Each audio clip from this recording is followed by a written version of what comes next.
This is the Improv Chronicle Podcast. I'm Lloydie.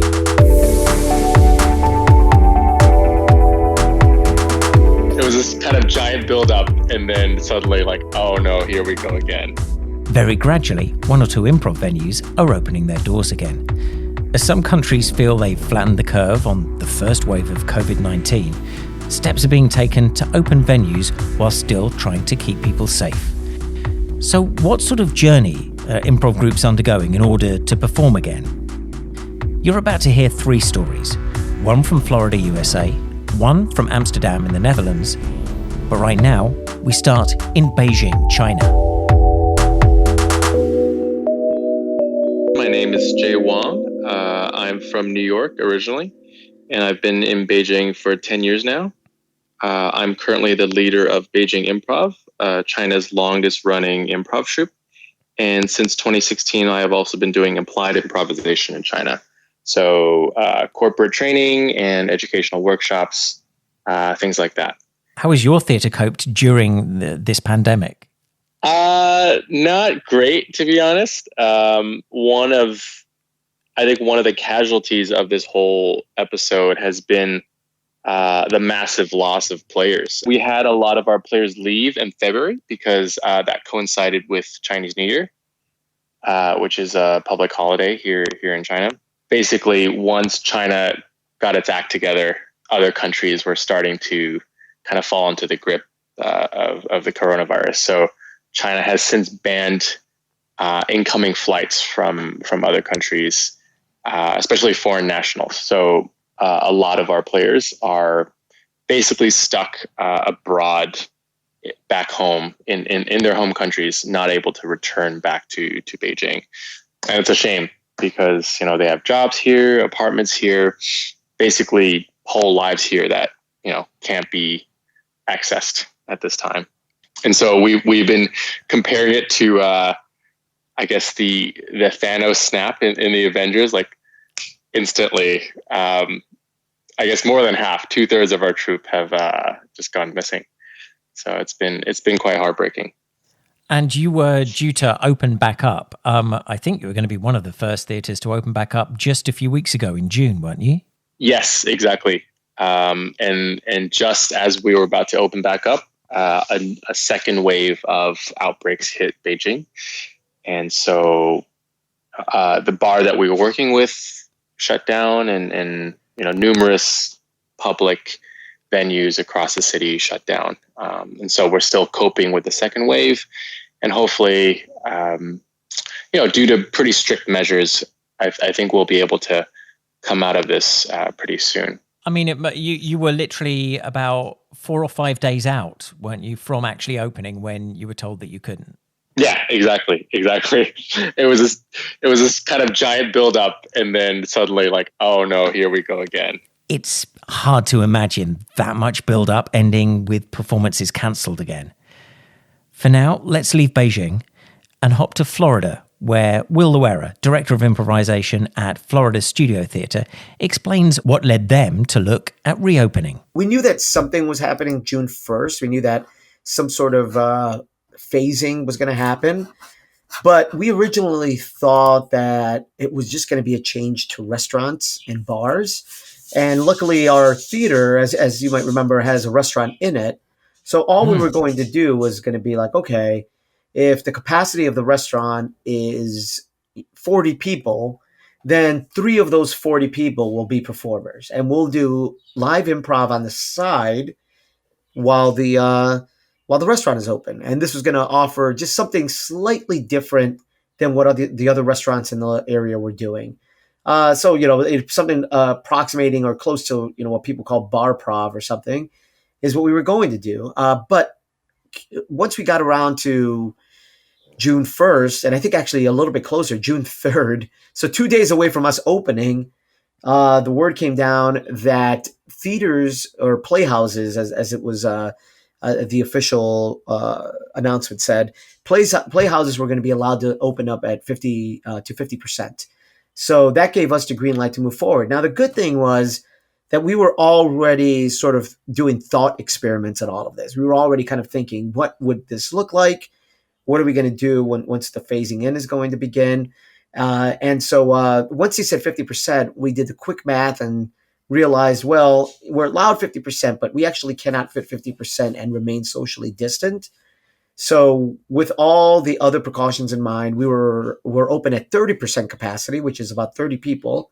And I'm proud to say that we've sold out every show. Back in Beijing, things may not have opened, but Jay's team have done so much prep in order to be ready to open their doors again. We've been working with a local venue, and they told us of their max capacity, and that's with all the seats kind of line up closely together, and we decided to cut that by a quarter, basically. So from 80 to maybe 20 or 30 max, just so that we have enough distance between audience members, and basically have our players also tested for everything before getting up on stage, because we won't be wearing masks while performing.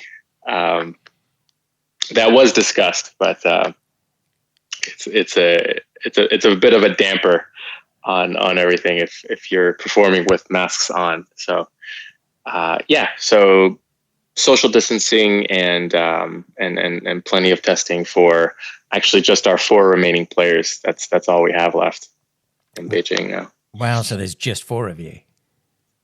Wow. Yeah. Four guys too. So we've lost all of our gender parity. Oh man.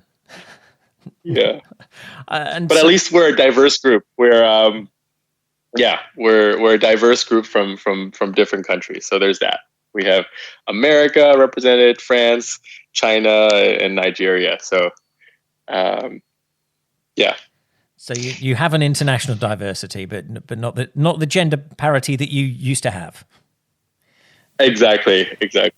Back in Florida, Will explains how they prepared to open and do live shows. Usually our theater has 5 shows running right now, but right now we're the only thing running in the theater, which means that the entire thought engine of the theater and the creative engine could all tackle this problem together. And instead of sharing focus across 5 shows, everybody was saying, like, how do we make this as safe as possible? And I'm going to be honest, Lloydie, I would not do this if I didn't feel that we were taking as many precautions as we were that made it safe for the audience and for the cast. I very much take the coronavirus seriously. But I also do take the mental health of our residents seriously. And so trying to strike that balance between both was really important for me. So as soon as a patron walks in, they are, when they walk in, one of the first things which we've all gotten used to now is the sort of the 6-foot distancing, right? For the social distancing markers that we've laid out where our audience members form the queue to get in. When they get, we've also gone to ticketless shows, so there's no longer, you don't need to go pick up tickets. Before you even get in, you are required to wear a mask to get into the theater. Also, we take your temperature before you get into the actual physical space. And the tables themselves, we actually don't sell individual seats. And part of that is to maximize seating capacity. If we sold single seats and at a 6-foot distance, that's a lot less profitable for us than selling 2 or 4 seats at a time.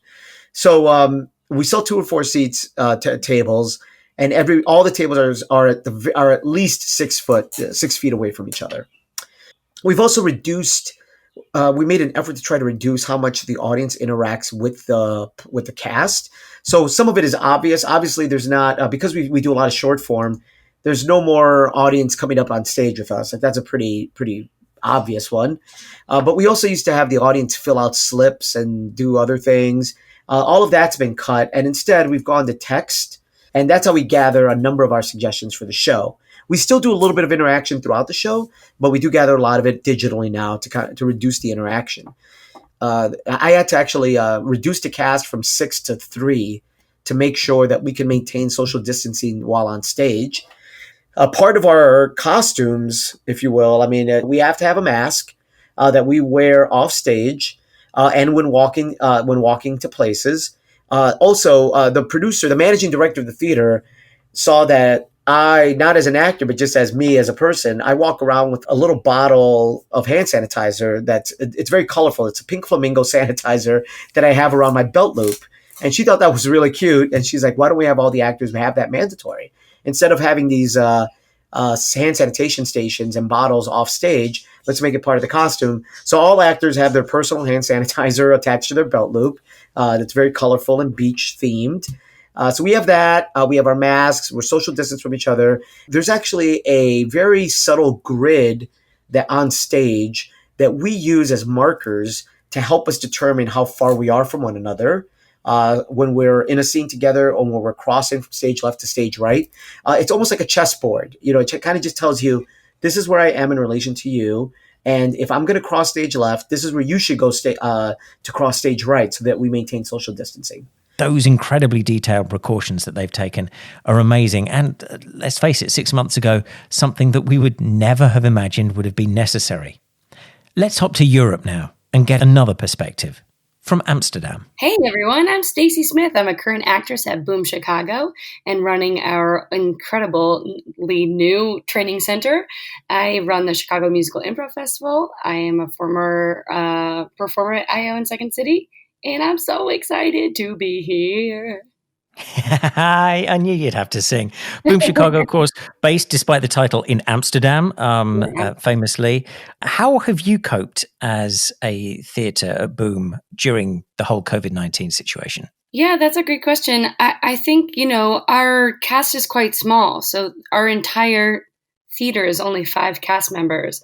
And we live between 2 houses that have kind of been together since the beginning. So in terms of, and we were just in process for a new show that was supposed to go up in May or June, and now it's in September. So I think we were a little late to the game about like online classes because it was just like one of those things that none of us were truly trained in or prepared for. So after like a month of seeing all these online classes, we created some of our own, and then we went back to classes officially. I think it's 3.5 weeks ago now, socially distanced in-person classes. And that has been really interesting to navigate. And we've also had some shows where we've live streamed to an online audience with a small studio audience in our theater, as well as having our first student showcases. Actually, they went back to like 2 or 3 weeks of classes, finished the term from the February term, and we have student showcases in our giant main Zaal. I think Zaal means theater in Dutch. I don't know. Who knows? And that was kind of like our testing ground for like what shows we're going to look and feel like. And then that was just kind of like our taster version. And then we open officially this Saturday night, gung ho. And then our schedule is Fridays, Saturdays, and Sundays through September. And then September, we will reassess and then probably go back to a Wednesday through Sunday schedule. So it sounds like you never fully closed, in that you were able to go in and do shows, albeit without an audience physically present in the theatre. Yeah. So for example, I would say like we locked down in the very beginning of March. And then Matt and I, my fiance and I, actually did a live stream. We did a partnership with this big, huge live stream company called We Are Live, and Boom partnered with them, and we did 3 duo shows in the theater they set up a station nowhere near us. We did this online show, which was bizarre to do this super high energy short form show for our boss and his wife. But, we made it do, and, it was very interactive. So we did a little bit. We just did that, a 3-night run in April, and then we weren't back until about June. So yeah, we were dark for quite a bit there. We were rehearsing online or at one of our houses. So we were not going to the theater for a while. And then I guess we went back to rehearsals in person maybe like 5 weeks ago. So Boom Chicago in Amsterdam is going to be opening this weekend. Beijing Improv can't open just yet, but in Sarasota, Florida Studio Theatre is now doing shows. So, what is a live show like at this most peculiar of times? I reflect back on some of the shows that we've done after hurricanes or after other tragedies, where the first time the audience hits the house, there's this relief, this need to laugh, to see other people, to smile, and I would say that the first 3 weekends that we've done shows, the energy has come from that place. People, this joy of just escaping, the constant barrage of news and negative updates that we're surrounded by at this point. Just to be able to escape from a little bit before, we all know we have to get back to it, and we all know how important it is. But to turn your mind off of that for a couple of hours has been nice, and that has translated in just very enthusiastic, appreciative, and energetic audiences, and they've been great. And what's it been like stepping back on stage for the first time? I've not been that nervous in a while, and I do know the first weekend, my brain, despite us having the Zoom rehearsals and doing the 10 to 12 hour rehearsal time to prep for this show, I felt rusty. I was getting suggestions from the audience, and I remember just really having trouble fully wrapping my head around certain scenes and certain games. But like all things improv, after a couple of shows, I was able to shake some of the rust off, and by the second weekend, it really started to fly. And I'll say this, I love doing duos and trios and stuff like that. It's been a nice change of pace for us artistically to go from a full a 6-person group to a 3-person group. The 3 people that are doing the show have connected in a way that we hadn't before, and so it's been good for us. And the shows are getting better every weekend. And as Boom Chicago gears up in Amsterdam for its first shows this weekend, how are they preparing? The theater is open much earlier for staggered seating so that not everyone is coming at once. And there's more hand sanitizer than I've ever seen in my entire life. It's really unbelievable. And there's stations for it everywhere. So everyone has to wash their hands immediately. They have to follow precautions to answer questions about their health status and things of that sort. And then there's these face shields that all of our bar staff and waiters wear. We have socially distanced seating. We have traffic patterns. So you're only allowed through one door and then out another. You're able to be sat with friends, but if you don't live together, there is a divider. And our tech, we have this giant, beautiful, large theater, and we have our tech that is all the way up in the rafters. We have our musician who's very socially distanced off to the side of the stage from us. And then in terms of cast, I think, the difference for us that's different from, I think, most places is we all live together. So we are able to all perform together without masks and our stages, I would say 3 feet up in the air, and there's a barrier before the audience starts. So we're not close to the audience. We have an entire backstage area and stuff. So it is very strange to see people, because like I said, we've done these student showcases, to see how far apart people are in the audience, because, audiences usually are, so close together and spreading the laughter. And it is such a different beast when they are so far apart. So I think there'll be a little bit of a learning curve in terms of that. We did a show outside last weekend on this giant boardwalk. And everyone was so spread out. It was just like the widest audience I've ever performed for. So those are some, I'm trying to think. I want to make sure that I say all of the things.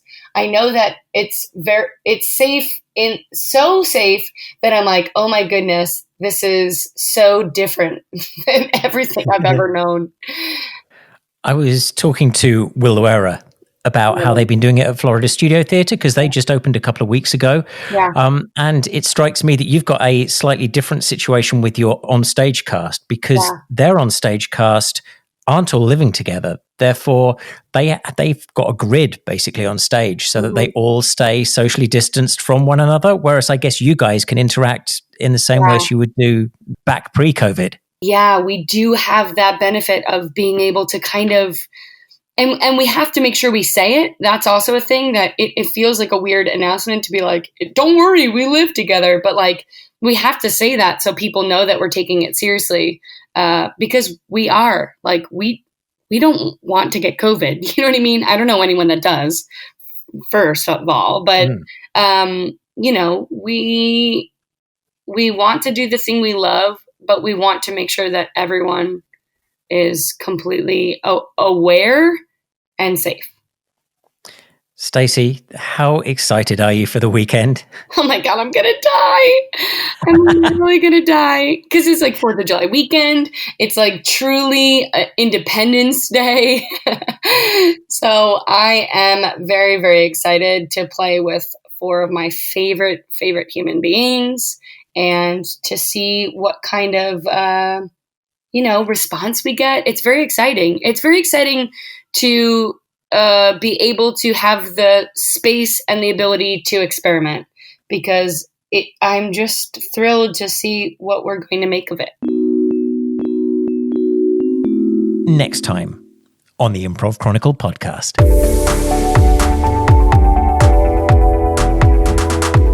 As the world struggles during a pandemic, does being part of an improv community give you a head start on connection with other people? And is there a difference to the sort of friendships we make through improv? The Improv Chronicle podcast is produced and hosted by me, Lloydie James Lloyd. You can help the podcast right now. Please subscribe and rate us in your favourite podcast app. And if you've got an idea for a future episode, get to improvchronicle.com.